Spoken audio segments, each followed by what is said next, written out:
All right, back for another beer review, and today I'll be reviewing yet another beer from the North Park Beer Company, and they're out of San Diego, California, and this is their Hop Foo. So they're calling this one a West Coast IPA that comes in at 7.5% alcohol by volume, 65 IBUs at the time of review. This can is exactly 2 weeks old. I want to give a huge thanks and shout out once again to a very good friend of mine and a viewer of the channel, Bud, for hooking me up with this one. So big thanks to him. In the description box, I will post a link to the beer mail unboxing video I did that contains all the goodies that Bud hooked me up with. And he hooked me up with 3 different North Park beers. And what sparked the beer mail was I did a collaboration between Other Half and North Park called Cheddar Foo, and it was a mashup of Other Half's cheddar along with this beer. And Bud posted on Untapped when I checked it in and said, "Hey man, I hear you want some fresh North Park." And I was like, yes, I would love some. So he ended up sending me a box of West Coast goodies, including this one, super fresh, 2 weeks old. And yeah, this is just a classic West Coast style IPA. They're brewing it with Chinook, Simcoe, Mosaic, Columbus, Citra, and Amarillo hops.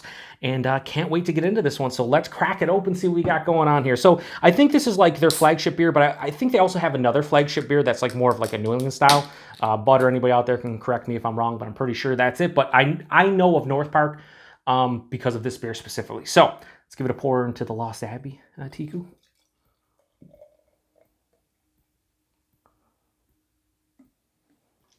Now that's a beautiful, beautiful looking beer, honestly. And it's clear. Oh my God, it's clear. It's running down the side. So I'm doing the sideways pour that I've been doing in a lot of reviews recently, and I like it. So anyway, oh yeah, a little bit of Dirty Glass Mafia. Let's take care of that. Yeah, that. So in person, it's gonna be like a little bit darker on camera, but in person it has this really nice, bright, like sunshine yellow color. You can see through it. Clarity's really nice. A finger of like a soap sudsy bright white head. That looks like some kind of old school IPA. West Coast? Sure. Let's get a nose.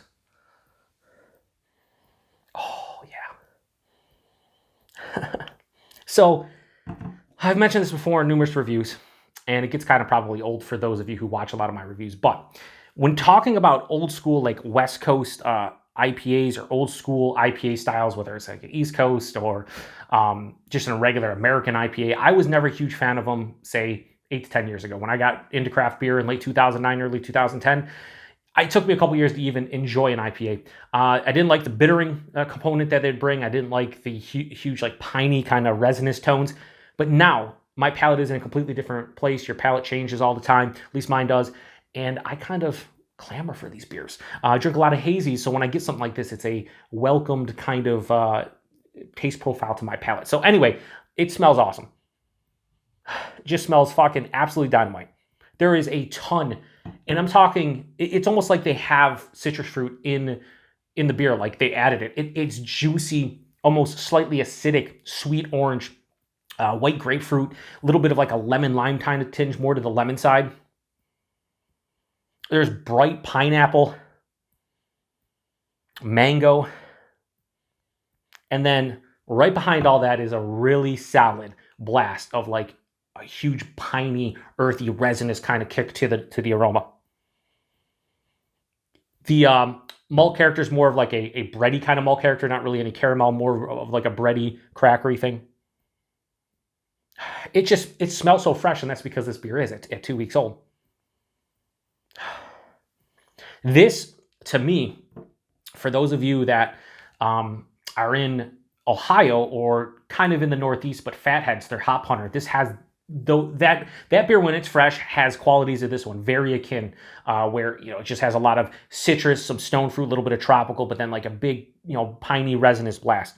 I just want to get into it. It's making my mouth water. Cheers, everybody. Huge thanks to you, Bud. I do appreciate it, good sir.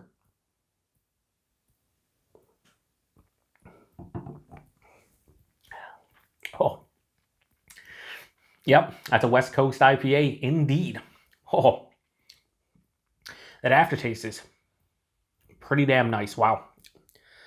It just doesn't have, like, a lot of times when I used to drink West Coast and trying to get into IPAs, that lingering like big resiny, piney bitterness would linger too much and kind of make me dislike the beer to some extent. I'm getting a little bit of that here, but it's such a complex finish for me.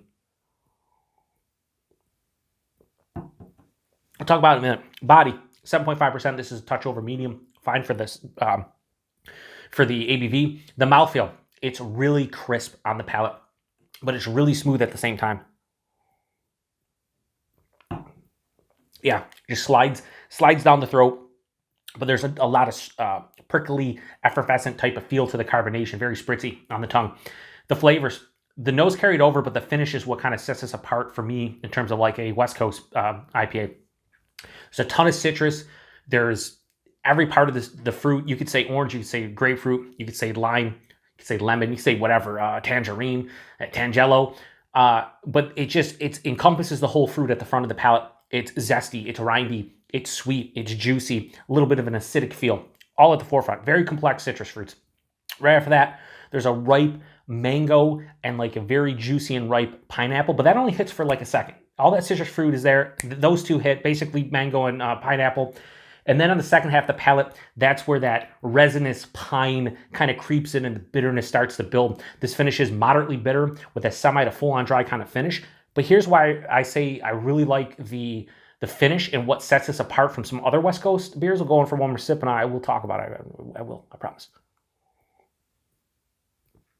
It just has, so it's happened before recently, but all that citrus fruit, it like dives underneath the palate and then comes back up on the finish. So yeah, it's resinous, it's piney, it's bitter, but that citrus fruit hits again.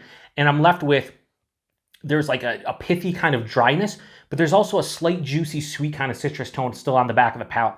There's an underlying like bready kind of malt sensation, doesn't really get in the way, just propping those hops up, letting it carry throughout the palate.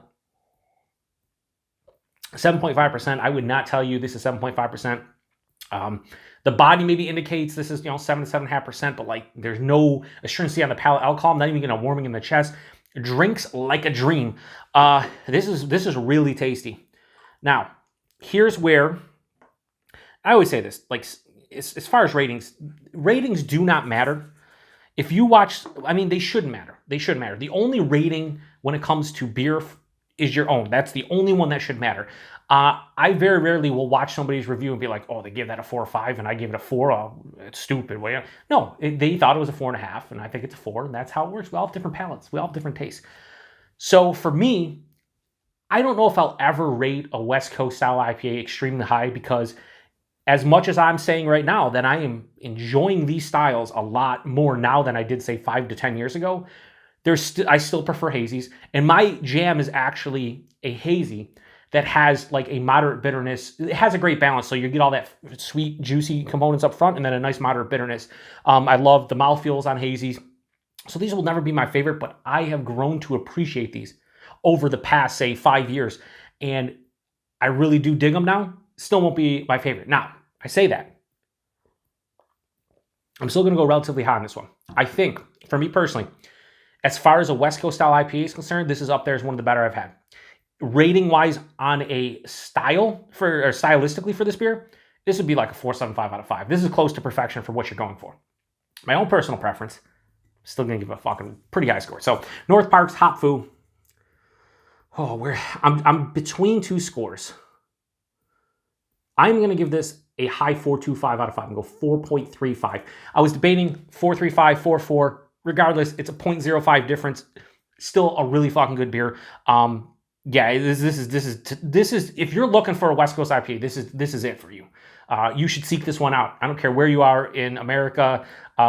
If you can trade for some North Park, do it. Especially this one, if you like West Coast IPAs, this is fucking delicious to me. So 4.35 out of 5 is a really high score, especially for the style, for this guy. Somebody who likes this, I know they probably give it a 4.75, maybe even a 5, maybe a 4 or 5. Who knows? Like I said, ratings really don't matter. Price and availability, I think Bud said these were $18 a 4-pack. Now again, keep in mind, that's San Diego. San Diego, pretty high cost of living. Shit's expensive there. $18 4-pack. A beer like this probably here in Western New York is probably $16 a 4-pack. Probably paying something similar if you're in like New York City or their surrounding areas. So $18 a 4-pack for this beer. Extremely well made. Like I have no issues with it, but it is a bit high to 7.5% West Coast IPA. But for the quality, definitely worth it. Availability. Bud said that typically it's brew only at North Park, but there are some, I think, local bottle shops that get a can here or there. So you pretty much got to be in San Diego to grab this. And I can't thank Bud enough for this one. It kind of lived up to the hype I had in my own head, because it's hard for me to get hyped about West Coast IPAs or West Coast double IPAs anymore. But knowing that I really do enjoy the style now, more so than in the past, I pick them up, and I'm always surprised by them. And not that I'm surprised by this beer, it's really fucking good. So I'm gonna take one more sip and then I'll shut it down. Yeah, this is really good. This is really good, and it's super fresh too. I feel like a beer like this, obviously, you can talk to a bunch of different people. They'll give you different answers. You know, you want to typically drink most of the IPAs as fresh as you can, especially an old school like West Coast IPA. You want it pretty fresh. So 2 weeks old, this is fantastic. And the difference between this and like the first beer I did from them, their Lupulin Collider, batch 2, the big hazy triple, that beer was 5 weeks old and still had a crazy amount of hop burn. One of the issues with New England style IPAs in general, let alone triples. This one at 2 weeks old, there's no hop burn. There's nothing like that because it's a West Coast. So anyway, I'm going to shut it down. Thanks again to Bud. Thanks to everybody stopping by for another beer review here on the Beer Patrol. Hopefully you guys are enjoying yourself a West Coast IPA now or sometime in the future. Till the next one. Cheers.